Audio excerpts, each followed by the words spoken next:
everyone. This is She Works, a podcast by Avtar built on our annual study, Top Cities for Women in India.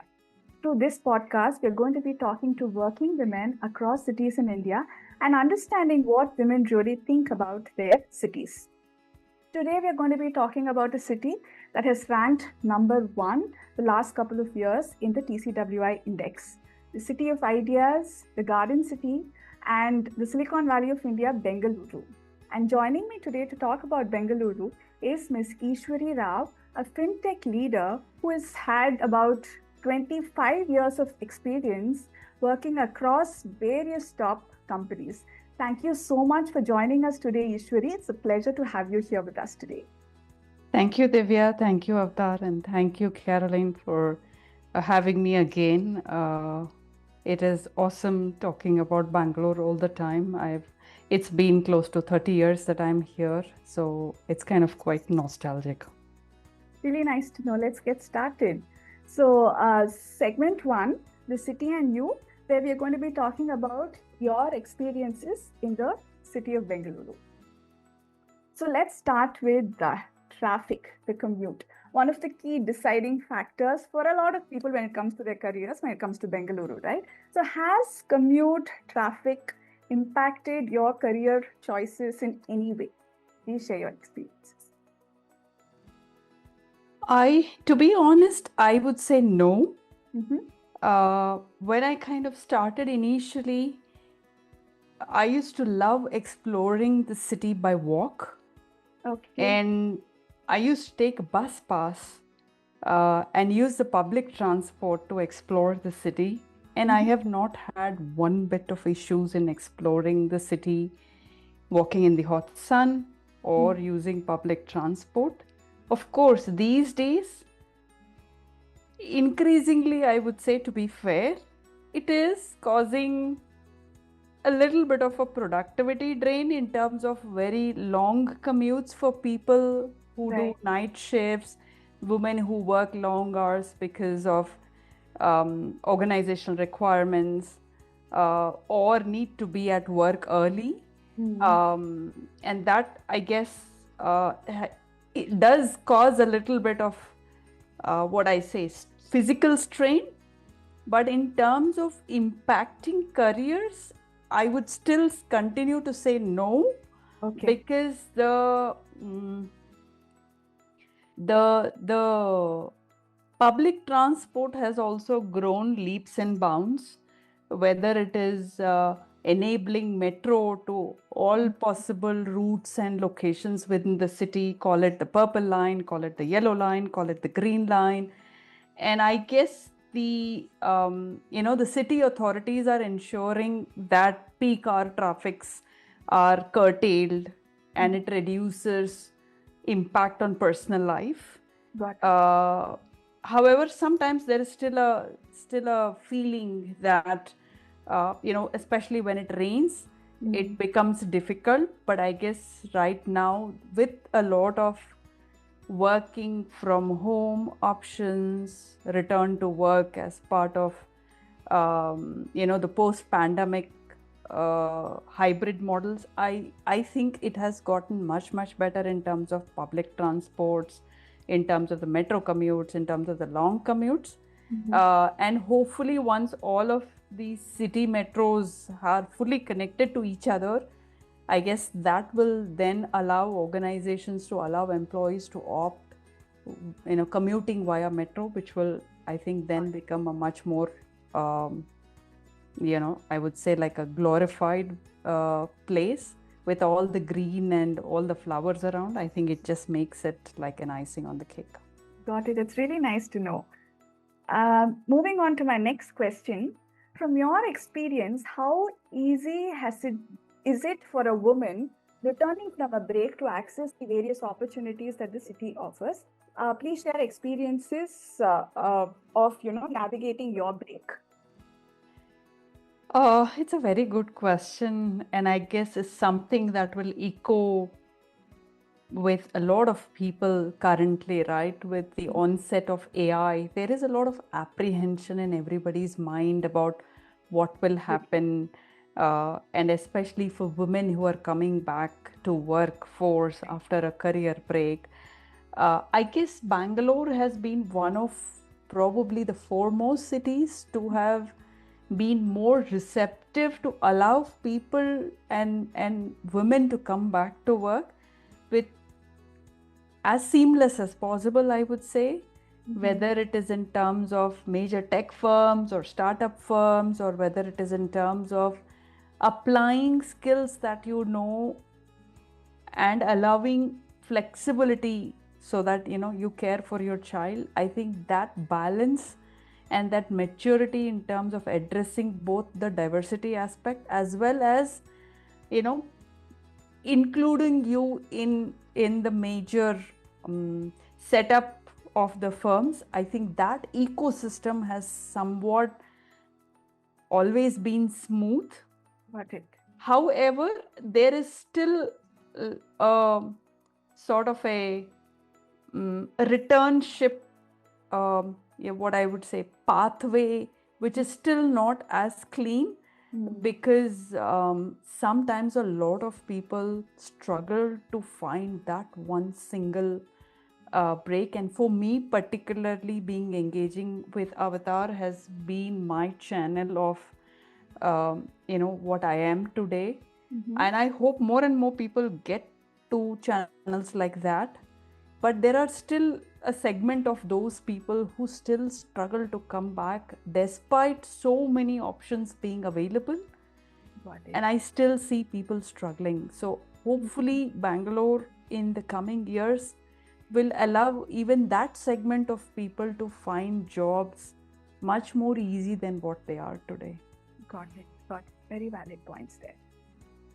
Now, moving on to networking, right? So Bangalore has a culture of networking, right? Particularly post office, out of office networking that happens in cafes, late night brainstorming and things like that. So can you share an experience where such a catch up has led to a meaningful opportunity, and how important is it for women to really, make use of, these opportunities here?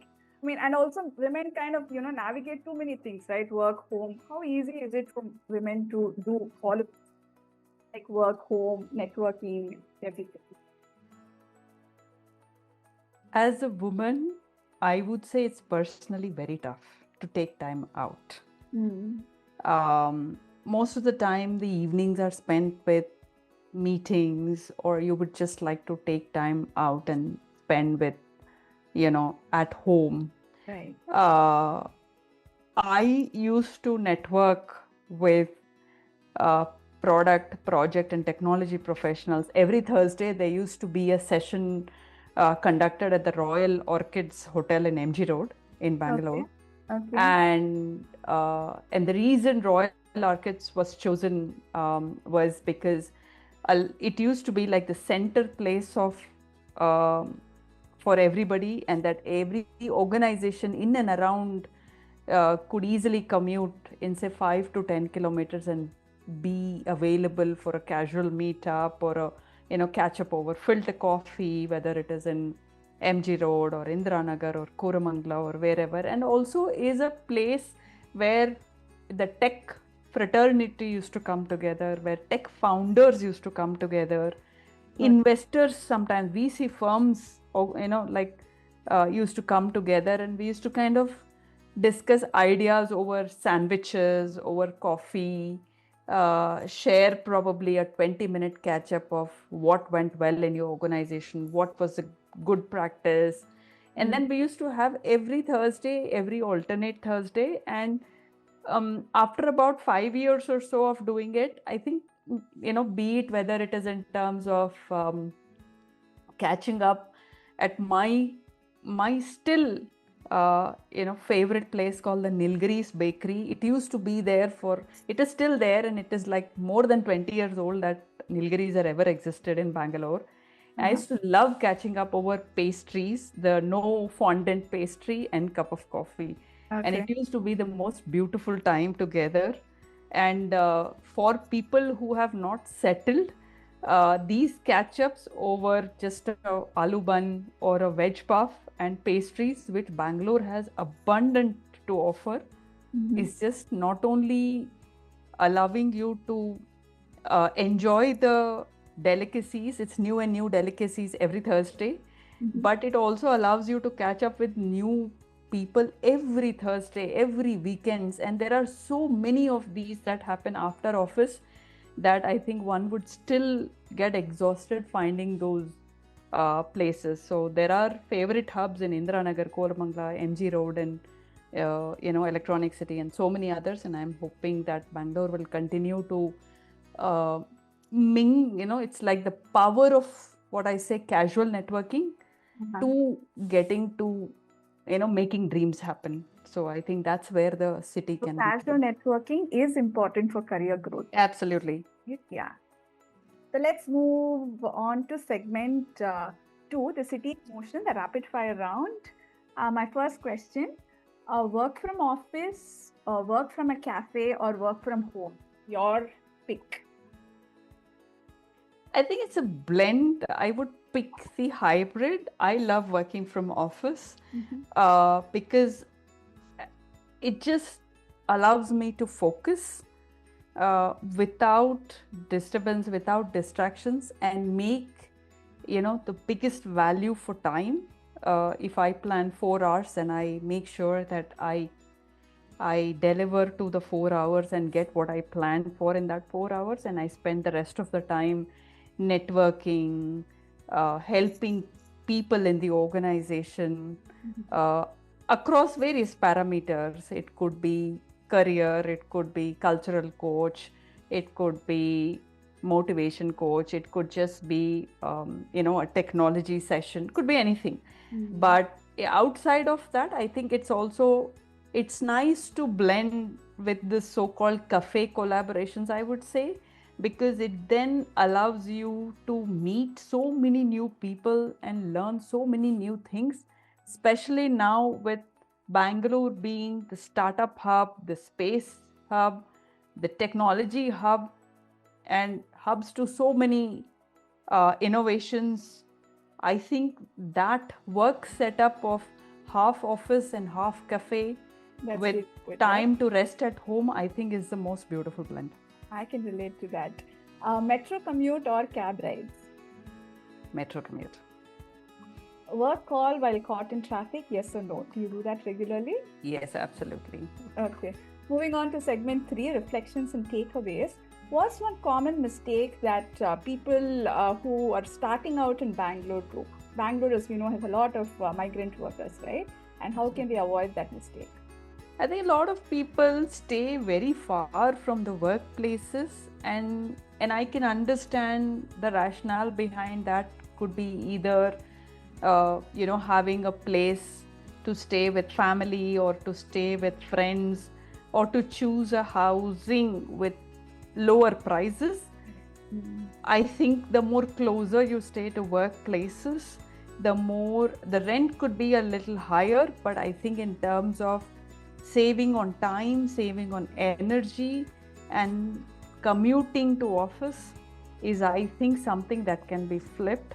And there could be a lot of word of mouth where you can get very good housing available very close to offices. All you need is just to walk up to people who have recently joined the organization, and I'm sure they are full of information to share to people who are in need of such. So I think I would say the reflection in that side would just restrict commute to probably 3 to 5 very kilometers. Valid point there. Now, can you share some practical tips for women to grow their careers in Bengaluru? So there's like I said, right, there's a product and a project management forum that happens. The Thursdays have been moved to Saturdays right now at different, and it happens in more than one location. Earlier it was just in MG Road. Okay. Now it happens in Koramangala, it happens in MG Road, and it happens in Whitefield. So, if you just log into the PMI website in Bangalore, PMI Bangalore chapter, you will get to see a whole lot of networking opportunities. PMI is one such organization that conducts such focused women-driven sessions every so often. So that's one place. There's also another place in Bangalore which happens in Indiranagar called Women Who Code. So there are these sessions, like jamming sessions that happen where 3-4 people come together and they just learn from each other on how to code. Not necessary that you should have any coding skills, but it will be fun to just join them over coffee, and you'll see an idea coming out of them. And another is a lot of people use what I would say the community events. There are a lot of the Anita Bor Community Institutes. There are Your Story. There's Let Her Network. Okay. There's so many other of these events that happen every day. There's a Google GDC Connect that happens, I think, every 2 weeks, every 3 weeks in Bangalore. I think these are events where women can just participate. It takes a toll on, taking time out from various other activities to be part of this. But if one wants to leverage that community feeling and not just struggling to learn on your own, but learning together, I think it does provide that sort of baseline for people to take back skills to then, do asynchronous learning at home and then build on that. And, that's how the skills you can sort of mature on your skills and become professional leaders, I would say. Yeah, very practical tips there, Eswari. Thank you so much for sharing so honestly and openly. Dear viewer, I hope you enjoyed this episode. We'll be back very soon on She Works, a women-focused podcast brought to you by Avtar. Thank you.